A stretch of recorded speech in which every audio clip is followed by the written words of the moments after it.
Et salut la compagnie, j'espère que vous allez bien. Je suis de retour aujourd'hui pour vous parler de mes indispensables de grossesse. Je vais commencer par les vêtements. Alors j'ai fait un article il y a de ça maintenant 2 mois je pense, assez complet sur mon blog où je parle des vêtements de grossesse et ce qu'il faut en acheter, si oui qu'est-ce qu'il faut acheter, qu'est-ce qui est indispensable, qu'est-ce qui est pas indispensable. Néanmoins, après 8 mois de grossesse, j'ai envie de revenir sur ce point et de dire qu'à mon sens, il y a 3 types de choses qui sont indispensables ou tout du moins qui m'ont été indispensables puisque je suis pas sûre d'avoir besoin de le préciser, mais je vais quand même le préciser. Je parle évidemment ici de ce qui m'est indispensable à moi, et il se peut très bien, si vous êtes enceinte ou si vous avez été enceinte, que mes indispensables ne soient pas les mêmes que les vôtres. Hein, voilà. La première chose qui a été vraiment indispensable et qui m'a littéralement sauvé la vie au début de ma grossesse, ça a été les brassières zéro fil de Sloggy, puisque dans la globalité, quand on est enceinte, on prend beaucoup de poitrine assez rapidement.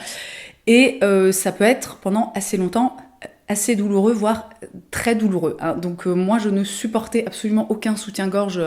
Enfin déjà, plus aucun de mes soutiens-gorge ne m'allait, puisque j'ai pris, je crois que j'ai pris 2 bonnets et 3 tailles. Enfin, en fait, je suis passée de quasiment pas de sein à bonsoir, on est là. Et vraiment, les brassières zéro fil, mais ça m'a sauvé la vie, puisque c'est vraiment des brassières qui sont entièrement microfibre, qui ont pas de couture, qui sont d'un confort, mais alors absolu. Tout au long de la grossesse, c'est des brassières que je trouve vraiment géniales, mais surtout en début de grossesse, quand on a les seins très douloureux, quand on a besoin d'avoir un maintien, mais sans avoir un soutien-gorge classique qui peut être un peu irritant. Moi, je sais aussi que je sais pas pourquoi j'avais les seins hyper irrités, j'avais les seins qui me démangeaient. Enfin, c'était l'horreur absolue et c'était vraiment la seule chose que je supportais. Deuxième chose qui a été absolument indispensable pour moi et très très rapidement, ce sont les pantalons de grossesse.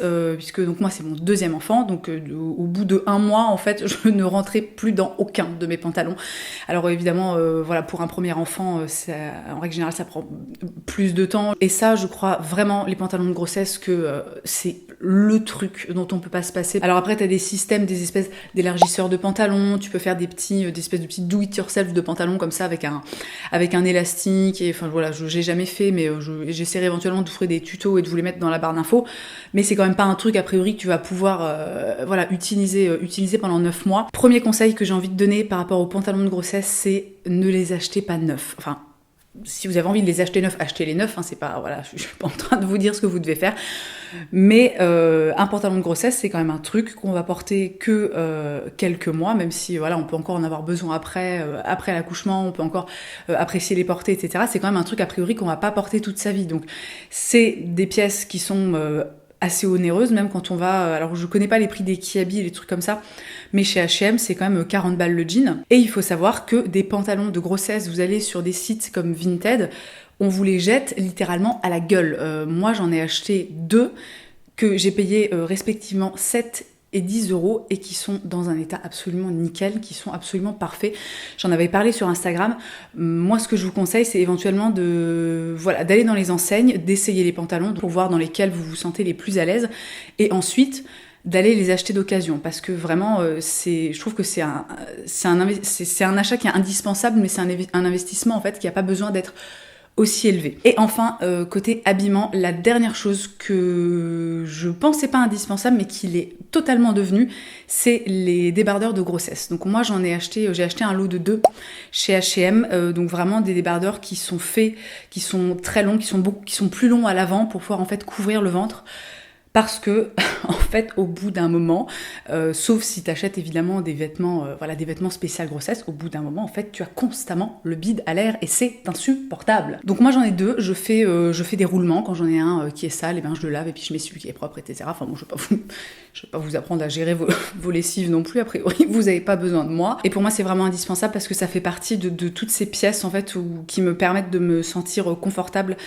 Et c'est important quand même d'être confortable. Et je ne suis pas sûre que être confortable au niveau de la langue française ce soit correct et ça veuille dire quelque chose. Dernière petite chose, à moitié en rapport avec l'habillement, moi j'ai eu énormément de douleurs abdominales pendant plusieurs semaines parce que j'ai un ventre qui est très gros, j'ai un ventre aussi qui a un petit peu tendance qui est assez bas, donc du coup j'avais Voilà, c'était absolument pas une histoire d'utérus, c'était peut-être une histoire de ligament ou musculaire, mais j'avais vraiment des douleurs extrêmement extrêmement douloureuses au niveau du ventre qui faisait que vraiment voilà, ça allait crescendo au fil de la journée et qui faisait vraiment qu'à la fin de la journée en fait j'étais complètement hors service physiquement. Du coup j'en avais aussi parlé sur Instagram, je me suis acheté une ceinture de maintien. Donc c'est une espèce de ceinture en microfibre qui est assez serrée et qui maintient vraiment le ventre. Alors à l'heure actuelle, j'en ai plus besoin. Ça fait maintenant quelques semaines que je ne la porte plus parce que je ne sais pas pourquoi. En fait, j'ai plus de douleur. Et tant mieux, hein, on va pas se plaindre. Donc je voulais vous en parler dans cette vidéo parce que ça peut être vraiment, ça peut être très très handicapant au quotidien en fait d'avoir des douleurs. D'avoir des douleurs constantes comme ça et qui vont crescendo dans la journée.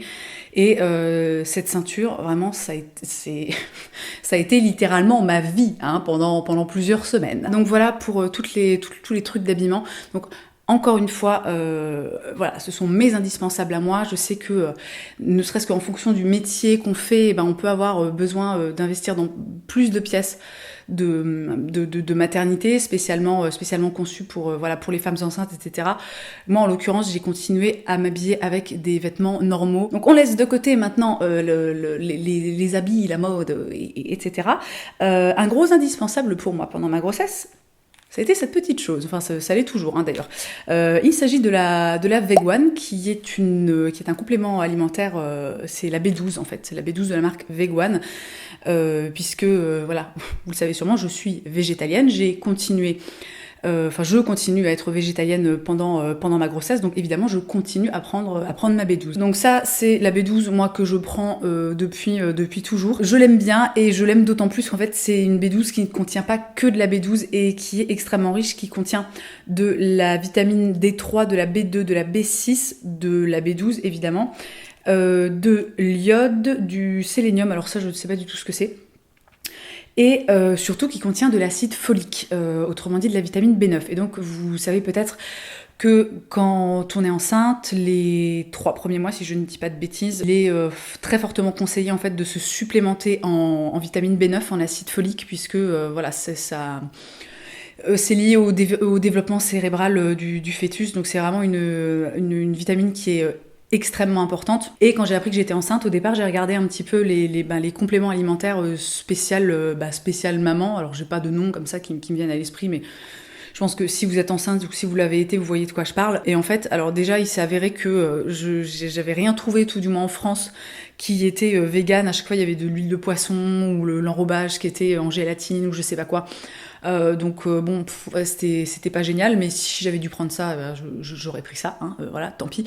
J'ai fini par en parler avec ma sage-femme, puisque j'ai remarqué qu'il y avait de l'acide folique dans mon complément B12, et elle m'a dit qu'en fait ça faisait totalement l'affaire. Elle m'a juste conseillé d'en prendre 2 à la place d'une, donc pendant les 3 premiers mois de ma grossesse, ce que j'ai fait, et depuis je continue, je fais comme d'habitude, je prends juste mon petit comprimé de B12 tous les jours, et je voulais vous en parler parce que je pense qu'il y en a peut-être pas mal qui se posent la question, notamment à propos de l'acide folique, de la vitamine B9, parce que on en entend beaucoup parler, et encore une fois c'est quelque chose qui est très important. Il y a 2 bouquins dont j'ai envie de vous parler dans cette vidéo. Le premier, je vous en ai parlé dans une vidéo favori il y a de ça quelques mois, c'est Les vrais besoins de mon bébé du docteur Bernadette Lavolée. Alors je vais pas me m'étendre et épiloguer 150 ans sur ce livre, puisque je vous en ai déjà parlé. Je vous mets d'ailleurs le lien dans le petit i de cette vidéo si vous voulez aller jeter un œil. Néanmoins, très rapidement, ce livre est absolument merveilleux. C'est un jour tout nouveau qu'il apporte sur les nourrissons, sur vraiment leurs incroyables capacités d'adaptation à la vie. C'est vrai qu'on a l'impression en fait que... Enfin, c'est pas totalement faux, mais les bébés, on a toujours cette impression de petites choses toutes fragiles qu'il faut absolument protéger de tout, alors qu'en fait c'est vraiment des petits êtres humains qui ont énormément de ressources, et c'est principalement ce dont parle ce bouquin. Ce livre est vraiment génial. Je le conseille à tous les parents de nouveau-nés ou à tous les futurs parents de nouveau-nés. Vraiment, il est incroyable. Et le deuxième bouquin que j'ai adoré, que j'avais envie de vous recommander, C'est ce gros pavé des éditions La Plage qui s'appelle « Attendre bébé autrement », qui est un bouquin de Catherine Pirou-Rouet et d'Emmanuel Sampère-Gendre, avec préface du docteur Michel Audin et de Claude Suzanne Didier Jean Jouveau. Pourquoi, alors pardon, petite parenthèse, pourquoi est-ce que les médecins ont toujours déjà des prénoms composés et puis après des noms de famille à rallonge comme ça, ou les médecins, les avocats, les notaires, je sais pas. Si quelqu'un a une réponse, en fait, je suis vraiment curieuse de le savoir. Ce livre, Attendre bébé autrement, est un livre qui parle de la grossesse, qui parle de l'accouchement.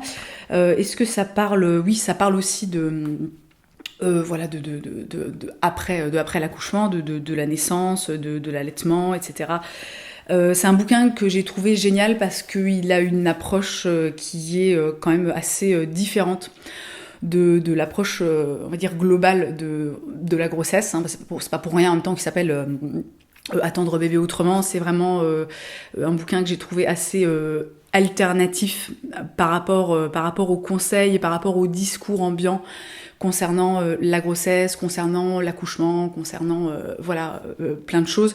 Néanmoins, ça reste un livre qui est extrêmement accessible, qui est pas du tout c'est pas du tout un truc complètement perché où genre toutes les 2 pages t'es en train de te demander de quoi il parle et si t'es pas tombé dans une secte ou un truc comme ça. Excellent livre. Si vous êtes enceinte et que vous n'êtes pas hyper convaincu peut-être par on va dire les discours traditionnels, je vous le conseille vivement. Dans mes indispensables, on trouve mon coussin d'allaitement, aussi appelé coussin de grossesse, coussin de maternité, enfin bon voilà, on appelle ça absolument comme on veut. Vous avez déjà dû voir ça des tas de fois, hein. C'est donc ces gros, ces espèces d'énormes coussins qui te bouffent la moitié du pieu, mais qui sont absolument salvateurs quand il s'agit de dormir. Au départ, moi, je comptais pas particulièrement en acheter parce que j'avais pas le souvenir d'en avoir eu un pour ma première grossesse. Et il s'est avéré qu'après, je me suis souvenu que, en fait, effectivement, je n'en avais pas, mais j'avais une espèce de vieux coussin, alors pourri, nul, le truc ne servait littéralement à rien. Et là, c'est vraiment un indispensable pour moi, puisque ça me permet, en fait, tout simplement de dormir, hein, voilà, puisque assez rapidement, donc surtout moi, voilà, que c'est ma 2e grossesse, que très rapidement j'ai eu un ventre assez imposant, c'était très très inconfortable pour moi de dormir juste genre sur mon matelas avec mon oreiller. Donc pour info, le mien vient d'une marque espagnole qui s'appelle Nobody Knows, mais on en trouve absolument partout. Un produit qui a été absolument indispensable pour moi, c'est ce qui se trouve dans ce petit pot. Alors, il s'agit d'un baume au calendula. Alors, malheureusement, en fait, je ne vais pas pouvoir vous donner de marque ou de lien, puisqu'en fait, c'est l'ami d'une amie qui les fabrique, et donc c'est mon amie qui m'a donné ça un jour. Et ce truc, ça m'a juste, en fait, sauvé la vie, puisque j'ai eu, comme le ventre grossit et que la peau s'étire, on peut assez rapidement avoir des démangeaisons qui sont extrêmement démangeantes, si tu vois ce que je veux dire. Et moi, c'était devenu vraiment très très très compliqué. Et ce baume m'a littéralement en fait sauvé la vie et sauvé la peau. Donc c'est un baume dans lequel il y a de l'huile d'olive, de l'extrait de calendula, je crois que c'est du macérat huileux de calendula, et il y a encore autre chose, c'est peut-être du beurre de karité, enfin bref, c'est un baume qui est vraiment extrêmement extrêmement riche et qui, moi personnellement, m'apaise, mais quasi immédiatement. C'est vraiment un truc qui est absolument magique. Je regarderai peut-être si je trouve même une recette pour que vous puissiez le faire vous-même, ou si j'en trouve, je sais pas, sur Etsy ou sur des... Voilà, si je trouve des choses qui ont l'air d'avoir une composition un petit peu similaire. Mais ce truc vraiment m'a sauvé la vie. J'en profite parce que je sais que on m'a beaucoup posé la question et je pense qu'elle va venir avec cette vidéo à propos des vergetures. On m'a beaucoup demandé qu'est-ce que tu utilises, comment les éviter, est-ce que tu as des conseils, etc. Alors, je vais vous dire une chose très simple. il n'y a aucun produit qui vous évitera d'avoir des vergetures si votre peau n'est pas assez élastique. C'est-à-dire qu'en fait, c'est très simple. C'est soit la peau est assez élastique pour supporter pour supporter le ventre qui grossit pendant 9 mois, et auquel cas, vous avez du bol, soit votre peau n'est pas assez élastique et vous pourrez mettre tous les produits que vous voulez, il y a de fortes chances en fait pour que vous ayez des vergetures. Et je voulais vraiment en fait parler de ça parce qu'il y a cette espèce de truc... il y a cette espèce de truc autour des vergetures. Alors effectivement, ça fait chier. Hein. C'est un truc en plus qui ça ne se répare pas. On ne peut pas réparer la peau. Une fois qu'elle a pété, elle a pété. Mais il n'y a pas de produit miracle. Alors évidemment, ça n'empêche pas de bien s'hydrater. Et puis c'est quand même... C'est mieux, si tu veux, même si ta peau est pas élastique, quand même de bien l'hydrater tous les jours, voire 2 fois par jour, plutôt que de ne rien faire. Ça peut peut-être faire un petit peu moins de dégâts que si on s'était pas du tout occupé de sa peau, mais dans la globalité, si votre peau doit craquer, il n'y a absolument aucun produit qui l'empêchera de craquer. Voilà, et je tenais vraiment à dire ça parce que je trouve que c'est un truc sur lequel c'est encore un truc sur lequel on te fait croire que peut-être si t'as eu des vergetures, c'est parce que t'as pas fait les choses bien. Non, moi pour ma première grossesse, si vous voulez, j'ai passé mon temps à me tartiner d'huile spéciale vergeture, spéciale anti-vergeture. Ça n'a rien changé. Hein. Par contre, ce qui peut fonctionner si... Je reviens à mon petit baume chéri. Ce qui peut fonctionner si vous avez des démangeaisons, c'est effectivement d'utiliser des choses comme ça avec du calendula ou aussi mettre un peu de gel d'aloe vera. Ça peut être apaisant. Voilà pour toutes les petites choses qui ont été absolument indispensables pour moi pendant ma grossesse. Alors encore une fois, c'est extrêmement personnel, mais j'espère peut-être que ça vous aura inspiré, que ça vous aura, donné des idées, fait découvrir des choses, etc. Dans tous les cas, merci d'avoir passé ce petit moment avec moi. Je vous souhaite une très belle journée, je vous embrasse et je vous dis à la prochaine.